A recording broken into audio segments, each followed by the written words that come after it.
स्वागत है आपका फिर से हमारे चैनल में।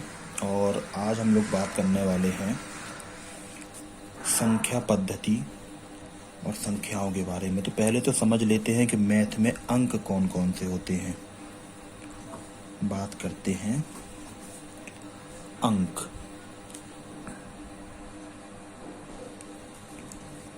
तो अंक जनरली कहा जाता है 0, 1, 2, 3, 4, 5, 6, 7, 8, 9 इन संख्याओं को अंक कहा जाता है।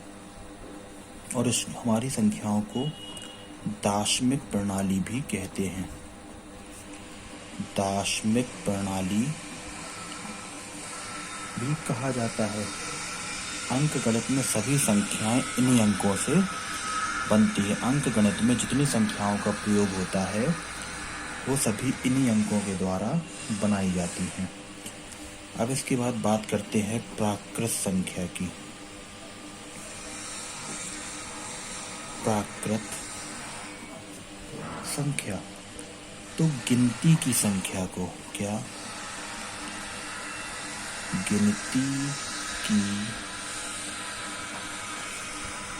संख्या को प्राकृत संख्या कहते हैं, जो कि होती है 1, 2, 3, 4, 5, 6 और आगे। ठीक है, तो सबसे छोटी प्राकृत संख्या क्या होती है? सबसे छोटी प्राकृत संख्या 1 होती है। सबसे छोटी प्राकृत संख्या 1 होती है। और सबसे बड़ी प्राकृत संख्या फाइंड करना, ढूंढना संभव ही नहीं है। सबसे बड़ी प्राकृत संख्या ढूंढना संभव नहीं है। इसके बाद बात आती है पूर्ण संख्या की। पूर्ण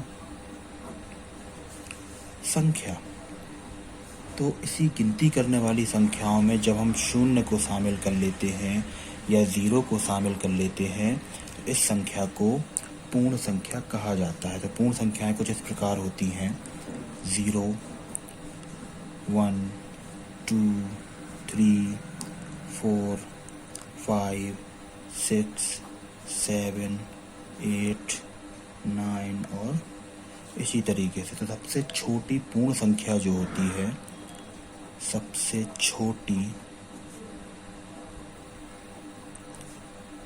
पूर्ण संख्या जो होती है वो 0 होती है। और सेम तरीके से सबसे बड़ी पूर्ण संख्या को पता कर पाना संभव नहीं है, उसको हम ज्ञात नहीं कर सकते। अब बात करते हैं सम संख्याओं की। अब बात करते हैं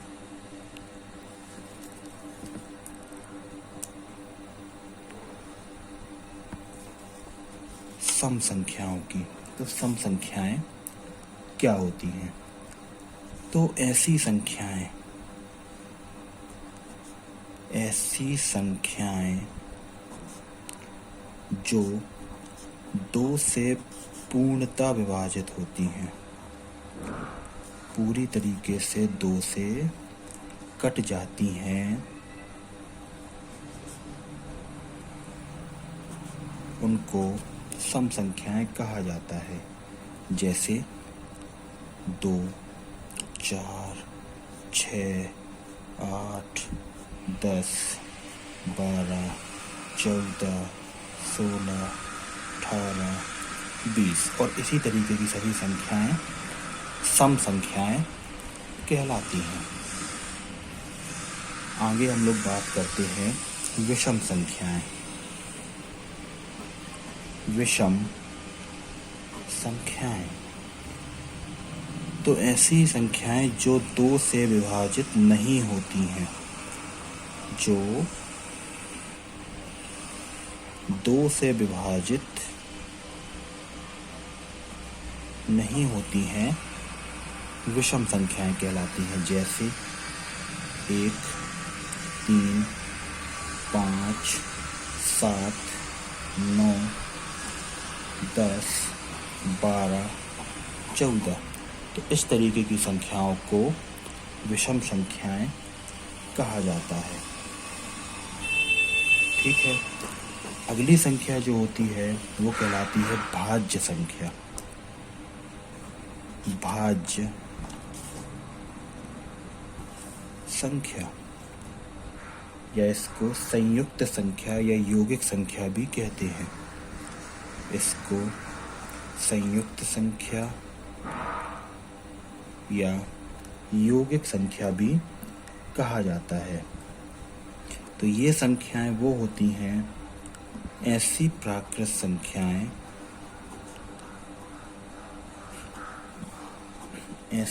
संख्याएं, जो एक और स्वयं के अलावा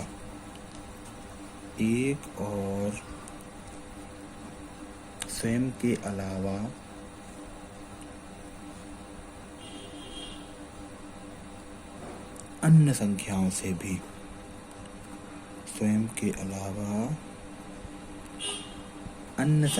से भी विभाजित हों या जिनका भाग चला जाए, भाज्य संख्या कहलाती है।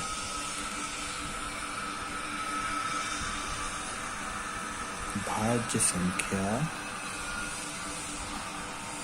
कहलाती है जो जैसे 4, 6, 8, 9, 10, 12, 14 इस तरीके की जो संख्याएं होती हैं वो खुद से तो कटती ही हैं, साथ में अन्य संख्याओं से भी विभाजित हो जाती हैं। अगली हम बात करते हैं अभाज्य संख्याओं की। अभाज्य संख्या तो ऐसी संख्याएं जो सिर्फ एक से विभाजित होती हैं या स्वयं से विभाजित होती हैं। एक से विभाजित होती हैं या फिर स्वयं से विभाजित होती हैं, तो ऐसी संख्याओं को अभाज्य संख्याएं कहा जाता है। जैसे 2, 3, 5, 7, 11, 13, 17, 19, 23, 29, 31, 37, 41, 43, 47, 53, 59, 61, 67, 71, 73, 79, 83, 89 और 97। तो ये ऐसी संख्याएं हैं जो सिर्फ एक से विभाजित होती हैं या अपने आप से विभाजित होती है।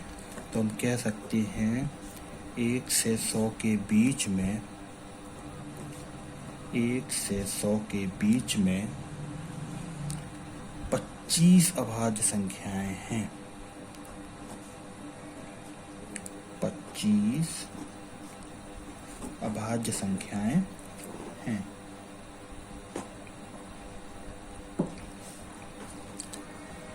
इसके बाद आती हैं जुड़वा अभाज्य। इसके बाद आती हैं जुड़वा अभाज्य। तो दो अभाज्य संख्याओं के बीच अगर अंतर 2 हो,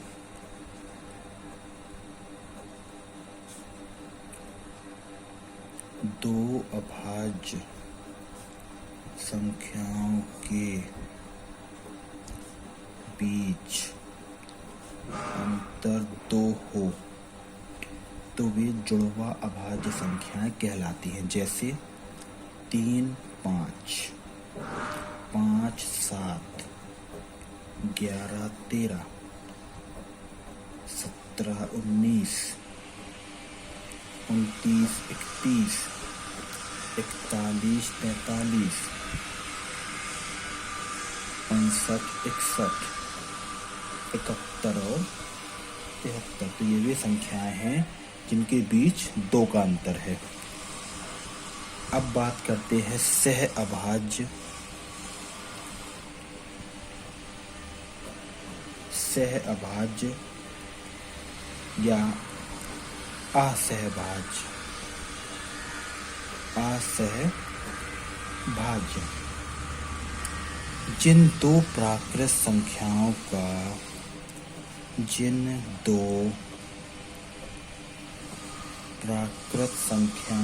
का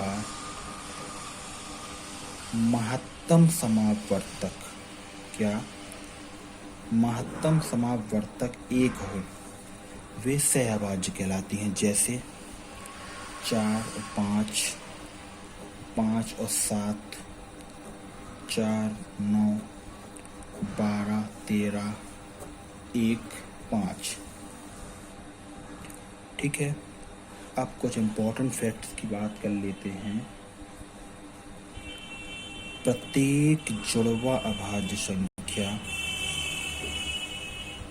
प्रत्येक जुड़वा अभाज्य सहअभाज्य होगी।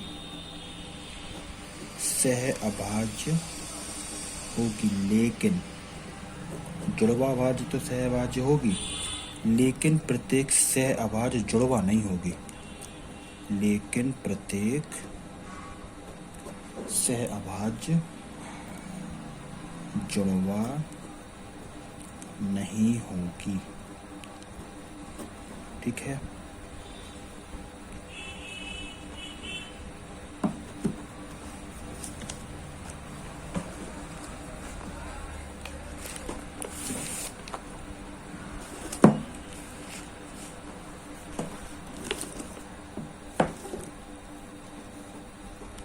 दूसरा है दो क्रमागत प्राकृत संख्याएं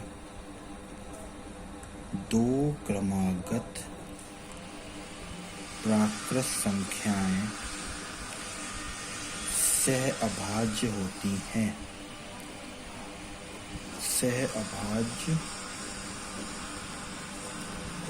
दो क्रमागत प्राकृत संख्याएं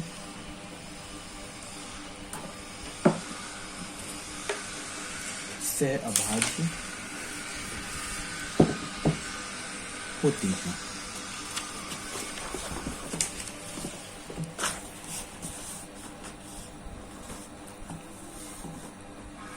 अब हम बात करते हैं संपूर्ण संख्या।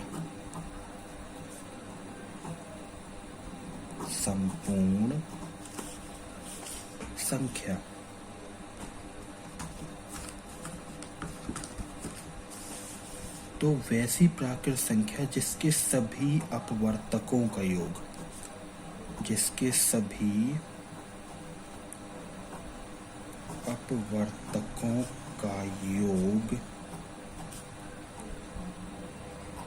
संख्या मान से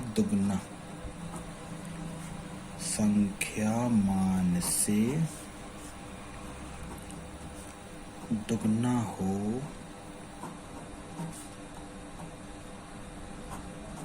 संपूर्ण संख्या कहलाती है। जैसे 6, 28। 1 से 100 के बीच में सिर्फ यही दो संख्याएं हैं जो कि संपूर्ण संख्या हैं। ठीक है, कैसे चेक करेंगे? जैसे 6 के अपवर्तक क्या होते हैं? यही होते हैं, और इनका योग क्या है? संख्या से दुगना। ऐसे ही 28 के अपवर्तक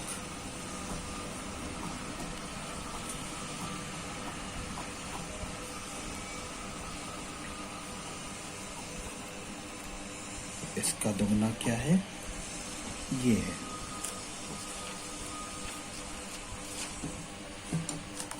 अब बात करते हैं रामानुजन संख्या की। रामानुजन संख्या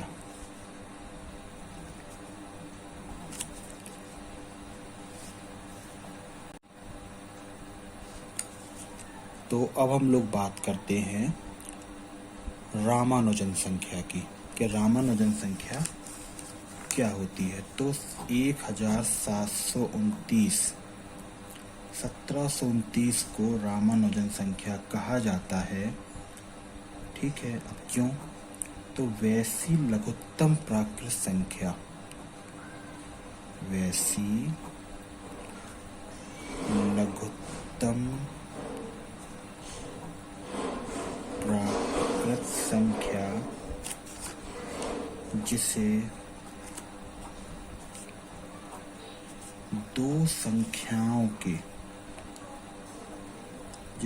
दो संख्याओं के घनों के योग के रूप में, घनों के योग के रूप में दो विभिन्न तरीकों से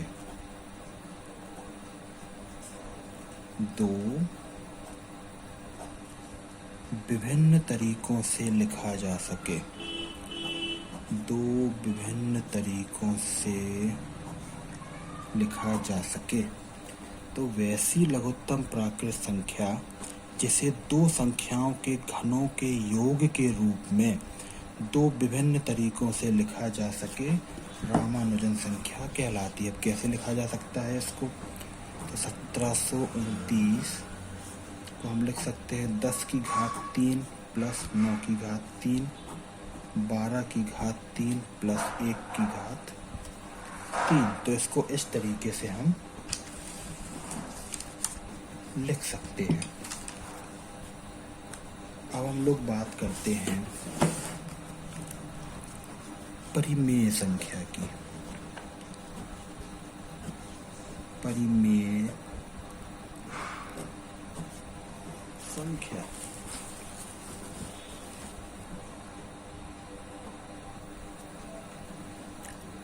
तो वैसी संख्या जिसे P/Q के रूप में लिखा जा सके, वैसी संख्या जिसे P/Q के रूप में लिखा जा सके और Q का मान कभी भी 0 ना हो और P और Q दोनों ही पूर्णांक संख्या हों,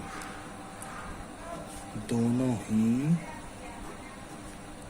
पूर्णांक संख्या हों। जैसे 6/7, 4/9, 11/7, 5, 0, √4 आदि।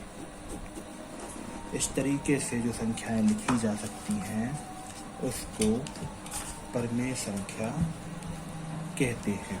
अब कुछ ध्यान रखने योग्य बातें।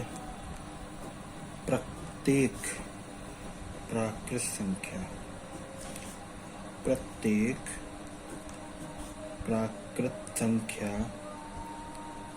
परिमेय संख्या है। प्रत्येक प्राकृत संख्या परिमेय संख्या है। दूसरा, प्रत्येक पूर्ण संख्या, प्रत्येक पूर्ण संख्या परिमेय संख्या है। तीसरा, प्रत्येक पूर्णांक परिमेय संख्या है। प्रत्येक पूर्णांक परिमेय संख्या है। अब हम लोग बात करते हैं स्थानीय मान की। स्थानीय मान या आकस्मिक मान, स्थानीय मान या आकस्मिक मान। तो किसी संख्या में इकाई के अंक का स्थान, इकाई के अंक का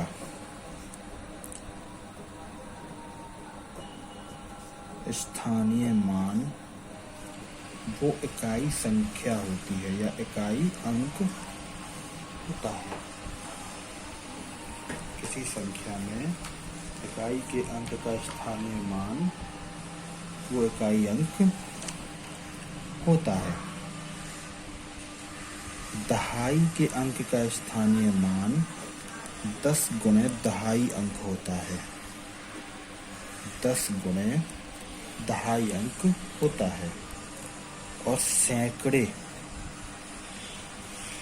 का मान 100 गुणे सैकड़े का अंक होता है। सैकड़े के स्थान पर जो अंक वो होता है।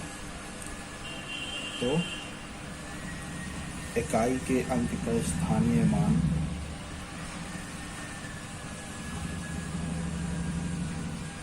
इकाई के अंक का स्थानीय मान इकाई अंक, दहाई के अंक का स्थानीय मान दहाई अंक, सैकड़े के अंक का स्थानीय मान सैकड़े वाला नंबर और उसका गुणा होता है।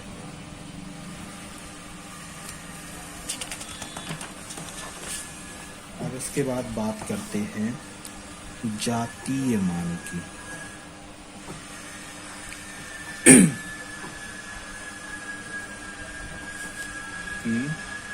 जातीय मान क्या होता है या इसको अंकित मान भी कहते हैं। अंकित मान या फिर वास्तविक मान भी इसी को कहा जाता है। वास्तविक मान तो किसी संख्या के किसी अंक का अंकित मान वही संख्या होती है। अंक का अंकित मान वही संख्या होती है। वही संख्या अगर 2 का मान पूछा है तो 2 का मान 2 ही होगा। 2 का मान 2 ही होगा। 3 का अंकित मान 3 ही होगा। 5 का जातीय मान 5 ही होगा। 6 का जातीय मान 6 ही होगा। 7 का जातीय मान 7 ही होगा। 8 का जातीय मान 8 ही होगा। ठीक है, तो ये हो गए जातीय मान। और इकाई के अंकों का स्थानीय मान और जातीय मान बराबर होता है। किसी संख्या में किसी भी स्थान पर अगर 0 हो, किसी संख्या में किसी भी स्थान पर अगर 0 हो तो उसका स्थानीय मान और अंकित मान दोनों ही 0 होते हैं। दोनों ही 0 होते हैं। ठीक है, तो ये हो गए आपके संख्या पद्धति के बारे में जितनी बेसिक जानकारी जो आपको ज़रूरत पड़ती है कि संख्या पद्धति क्या होती है, कैसे उसको सब किया जाता है, तो वो आपको समझ में आ गया होगा। अब इसके बाद कुछ प्रमुख सूत्र हैं जिनके बारे में हमारा जानना ज़रूरी है। तो वो सूत्र हम इसी वीडियो में देख लेते हैं। तो यहाँ हम हेडिंग डाल लेते हैं प्रमुख सूत्र। तो बड़ी संख्या ज्ञात करने का सूत्र होता है। अब ये जब सूत्र आपको प्रश्नों में इस्तेमाल किए जाएंगे तो आपको समझ में आ जाएंगे। दोनों संख्याओं का योग प्लस दोनों संख्याओं का अंतर। ये क्वेश्चन आते हैं कि संख्याओं का योग ये है, अंतर ये है, छोटी संख्या ये है, तो बताइए दोनों संख्याओं का योग बटे दोनों संख्याओं का अंतर बटे 2, तो इससे आपको बड़ी संख्या मिल जाएगी। और इसी सूत्र में इसी तरीके के प्रश्न में एक और सूत्र लगाना पड़ता है छोटी संख्या ज्ञात करने का, वो भी यही होता है। तो यहाँ पे दोनों संख्याओं का योग, इससे माइनस कर देंगे दोनों संख्याओं के अंतर को और भाग दे देंगे 2 से। अब आता है तीसरा जो कि है दूसरी संख्या। अब ये दूसरी संख्या क्या है? तो दो संख्याओं का गुणनफल, तो जो दोनों संख्याओं का गुणनफल हो और हमको सिर्फ एक संख्या पता हो, तो हम गुणनफल में से पहली संख्या का भाग दे देते हैं। हम गुणनफल में से पहली संख्या का भाग दे देते हैं, तो हमको दूसरी संख्या पता चल जाती है। चौथा है प्रथम n प्राकृत संख्याओं का योग। प्रथम n प्राकृत संख्याओं का योग। प्रथम n प्राकृत संख्याओं का योग होता है n इंटू n प्लस 1/2। पांचवा सूत्र है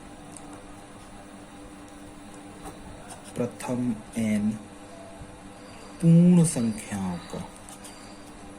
प्रथम n पूर्ण संख्याओं का योग। प्रथम n पूर्ण संख्याओं का योग जो होता है वो होता है n इंटू n माइनस 1/2। प्रथम n पूर्ण संख्याओं का योग n इंटू n माइनस 2। इसके बाद आता है छठवां सूत्र।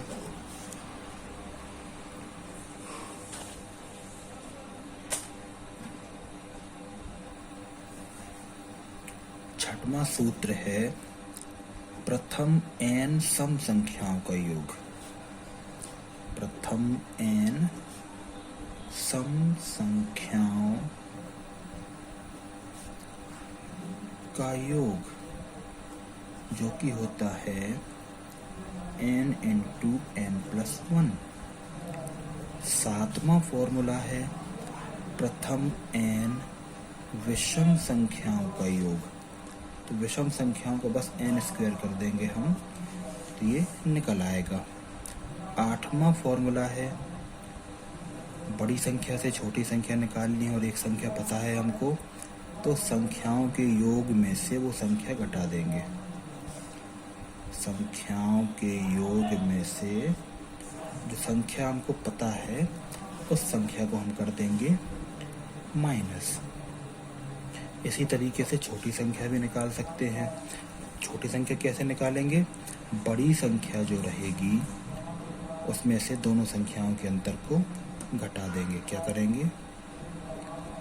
बड़ी संख्या से जो उनके बीच का अंतर है उसको हम लोग माइनस कर देंगे। प्रश्न 10वां होता है बड़ी संख्या कैसे ज्ञात करते हैं। तो बड़ी संख्या अगर हमें ज्ञात करनी है तो हम छोटी संख्या में अंतर को जोड़ देते हैं। छोटी संख्या में अंतर को जोड़ देते हैं। ठीक है। अब 11वां सूत्र जो है वो होता है भाज्य बराबर भाजक गुणे भागफल प्लस शेषफल। अगर हमको उत्तर की जांच करना है तो इसी एल्गोरिदम का यूज़ किया जाता है।